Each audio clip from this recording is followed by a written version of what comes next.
And 2 kilometers Swartkorp circuit is designed around a drive-in theatre and features a variety of slow and ultra-quick corners that provide for a tough test any way you look at it. We're only minutes away from the start of the 7th round of the Stanek Satcar series, with the usual last-minute activity out on the starting grid. The cars will be flagged away for a warm-up lap and will reform back on the grid for a standing start. Away they go on the warm-up lap as we take a look from the back of Dion Joubert's Johnson Matthey BMW. All the cars are fitted with race cams, so we'll be having a close look at what is sure to be some heavy action from these drivers. Warming up the tyres is part of the warm-up lap ritual. The slick racing tyres need to generate heat to operate at maximum efficiency, and the choice of tyre compounds is critical, with much depending on weather conditions and the track surface. There'll be a lot of adrenaline starting to build up in those cars. The pulse rate goes up, and at a time like this, a driver is alone with his thoughts. Now we're in with Farouk Dangoor. Farouk has been battling with a sinus problem this weekend and wasn't sure whether he was going to race. It's good to see him out on the track, and 4th place in the qualifying session was a great performance from him and the Speedy Car sales team. Nick Duval and the BP Nissan team have had their share of worries, but some good results from Nissan in the British Championship recently must be encouraging. This is a special moment for Jeff Goddard in the Castrol Futron BMW. This is Jeff's first Stanek Satcar race, so he'll be all hyped up. Goddard replaces Tony Viana in the BMW, and we all wish Tony well as he battles with illness. Mike White will also be all pumped up after the Toyota team's problems. He can't be happy about starting from the back of the grid. It's going to be interesting to see how quickly the BMWs can get off the line. The BMers have struggled at Kyalami, Velcom and East London with incorrect gearing, but they think they have their problem licked. A good, clean start is vital on a short circuit like this, and Dion Joubert knows it. Away they go, and Mike White has got a real flyer from the back of the grid in the Minolta Toyota. White caught everyone napping, and just look at that. He's up into 4th place as they go into Continental Corner Complex for the first time.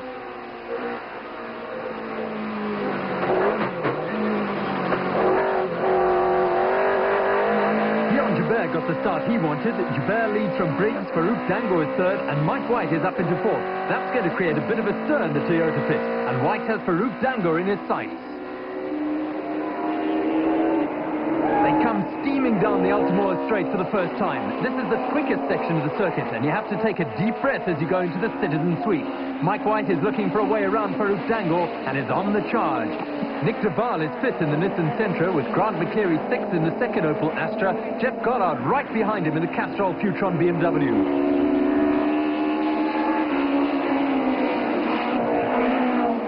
The end of lap 1, and Nick Duval's in trouble. The engine has let go. That's cruel luck for the Nissan team, and you don't want to know what Nick Duval is saying right now. Dion Joubert leads at the end of lap 1. Mike Briggs is 2nd. Farouk Dangoor is 3rd, but under pressure from Mike White. Grant McCleary is up into 5th, with Jeff Goddard 6th.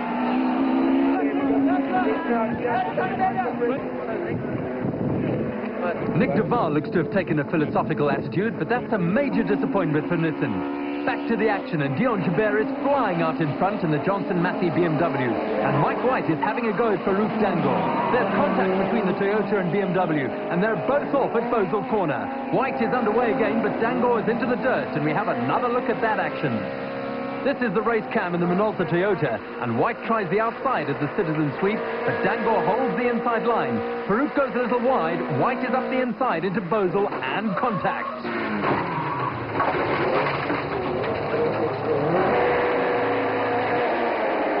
Farouk Dangoor won't be happy about that as we have another look at the incident. This time from the race cam in the Castrol Futron BMW. The marshals have finally got Farouk underway again, but he must be seething. Lap 6, and Mike White is challenging Jeff Goddard in the Castrol Futron BMW. White dropped a couple of places in that scuffle with Farouk Dangoor and wants to get up among the leaders. Continental Complex is not the easiest place to pass, but White is going to try. Watch the little instrument mounted on the dash of the Minolta Toyota. Every time the light flashes, the engine is on the rev limiter. White and Goddard are side by side down the straight. This is white knuckle time at over 200 kilometers an hour, and White is determined to find a way past the BMW. Just look at Mike White as he goes curb hopping. Jeff Goddard has problems, but he's a former stock car racer and won't be afraid of a little physical contact. Into the Sabat sweep, and these two are having a tremendous battle. It's BMW versus Toyota, and the crowd is loving it. What has White got in store for Jeff Goddard this time around? That 2-litre 16-valve motor in the Toyota is working overtime. White will feel Goddard is holding him up, but he's missed a gear. That'll cost him ground. And there's Farouk Dangor, and he's having a word with race officials, no doubt protesting about that earlier incident at Bosel Corner. Farouk's not happy, but Mike Briggs also has problems. It was so fast from me, and he just used me for braking, knocked me straight off. There's one of two places. The obvious one at the end of the straight, because if I can come out of the complex a little bit quicker, catch the toe, force him to the inside under braking for the fast sweep, which will mean he'll have to run a little bit wide running up to Bosel. I can maybe nip on the inside.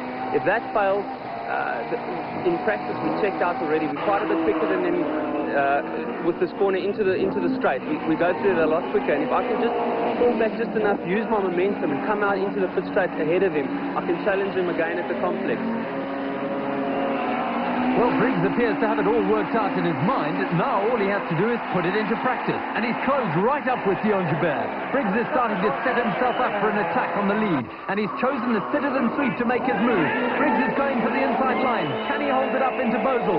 Joubert is fighting back, but Mike Briggs has pulled a great piece of driving out of the bag and is out in front for the first time in the race.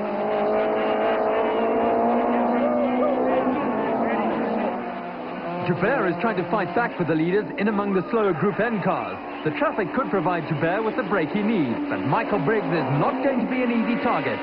Lap 12, and it's still Mike Briggs out in front in the Opel Astra, with Dion Joubert right on his heels in the Johnson Matthey BMW.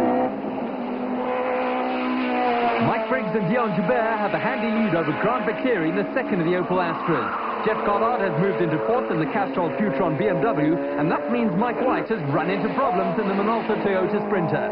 That is terminal where Mike is concerned, and he's going to park the Toyota in the drive-in section. It has certainly been an adventurous day for Mike and the Toyota team.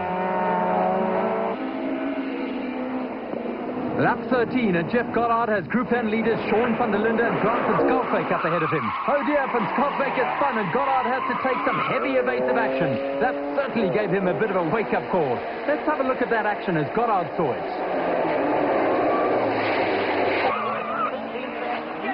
Satcars are not designed for little off-road excursions like this, but it could have been worse had Goddard made contact with either Grant van Schalkwyk or Sean van der Linde. The final lap, and Dion Joubert has to make some quick plans if he's going to get past Mike Briggs. There aren't too many overtaking places left for Joubert, and Briggs holds all the aces. Joubert just isn't close enough to try and sneak up on the inside of the citizen sweep. He needs to be right up on the Opel Astra's back bumper to try and make a move at Bosel Corner. Briggs has all the options covered, and it doesn't look as though he's about to make any costly mistakes at this stage. Sabat sweep for the final time, and Mike Briggs wins it for Opel in the Astra. Dion Joubert is second, with Grant Bakeri third in the second Astra. Jeff Goddard is fourth in the Castrol Futron BMW. I thought I had it all covered, but a slow car held me up momentarily out this very slow Continental team. To actually pull away from him down the main straight, and he said the handling of the car was very good. So when the engine failed, we're all very down right now. We think there's too much damage in the engine to attempt doing the second heat. We can't repair it here. Bad luck for the Nissan team, but Mike Briggs has had it away, with Mike Briggs in pole position. Alongside him is Dion Joubert. Mike White and Farouk Dangor are both on the grid, and White has run into the back of Jeff Goddard's BMW. Drama at the start, with smoke pouring from the back of the Castrol Futron BMW. That's bodywork rubbing against the right rear tyre of Goddard's car. Into the Continental Complex they go, with Goddard fifth behind Briggs, Joubert, Bakeri and Dangor. Smoke still pours from the BMW as we have a look at the start line incident through the race cam in Mike White's Minolta Toyota. The BMW was a little slow off the line, and White went for a gap that just wasn't there. There was solid contact, and Mike White is parking the Toyota. It's been a wretched weekend for the Minolta Toyota team. Down the Altimore Straight with Briggs and Joubert leading a high-speed train. The Goddard BMW is dropping back and looks to be headed for retirement. Dion Joubert is putting the pressure on Mike Briggs. He wants to make an early move, and it looks as though Joubert gave Briggs a little nudge at Bosel, and the Opel has gone wide. Has Briggs managed to hold on to the Astra? They're side by side into Sabat sweep, and we have action at Swartkorps.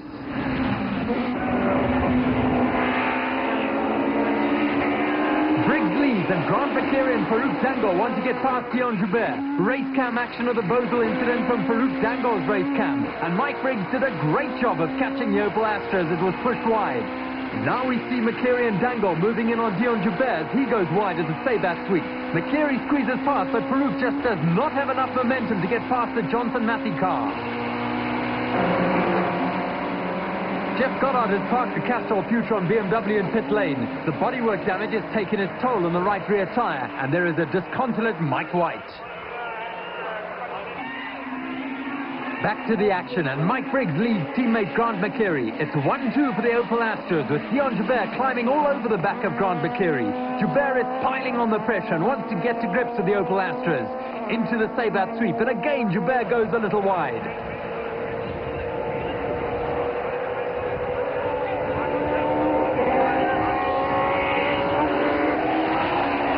They're into lap 3 of 18, and what has Dion Joubert got planned for Grant McCary at Continental? We are with Farouk Dango as Joubert comes up on the inside. The two cars have made contact, and Joubert is trying to force McCary out wide. This is no-holds-barred stuff, and the crowd is loving every moment. Down the main straight towards the Citizen Sweep, and Dion Joubert has the inside line. Grant McCary has problems because Farouk Dango is following Joubert's line. In one easy move, McCary has dropped from 2nd to 4th. Dion Joubert is up into 2nd place in the Johnson-Matthey BMW. Now he'll want to get to grips with the leader, Mike Briggs. But it's Grant McCary and Farouk Dango who are having a tremendous scrap. McCary is back into 3rd in the Opel Astra. He's pulled exactly the same trick that Dango used on him a lap or two ago. Side by side they go through Sabat sweep. There are only centimetres separating the Opel Astra and the BMW, and there is no place for the faint of heart in those cars. We're riding with Farouk Dango as they go into the Continental complex. Grant McCary is pulling away from Dango. The Opel is disappearing into the distance. And trouble for Dango. He's going to park the BMW. That's the gearbox problem, and it's bad luck for the speedy car sales team. Mike White, Jeff Goddard and Farouk Dango have all fallen by the wayside, but there are no problems for leader Mike Briggs. The Opel Astra is on its last lap with Dion Joubert 2nd, and he hasn't thrown in the towel just yet. Joubert will be 2nd, but there's no stopping Mike Briggs and the Opel Astra as they take honours in round 8 of the Stanek Satcar Series. A delighted Mike Briggs makes it a double for the day for the Opel Astra team. Dion Joubert is 2nd in the Johnson-Matthey BMW, with Grant McCary completing a successful outing for the Opel racing team.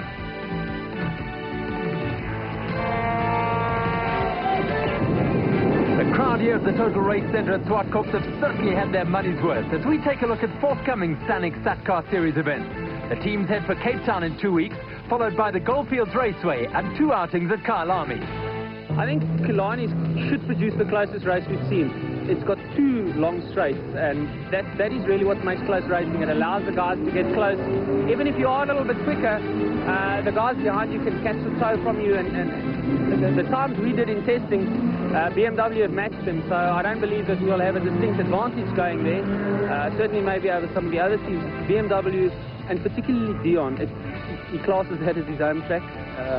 He's very good there, he'll be very motivated there. So it's going to be difficult. I think the racing is going to be close. It must be, because some of the guys that couldn't hang on near Swartkorps might just be able to hang into the toe that we're going to create, because there's going to be a fight. For sure, there's going to be no clear winner at Killarney. So I think we're in for a good day's racing down in Killarney.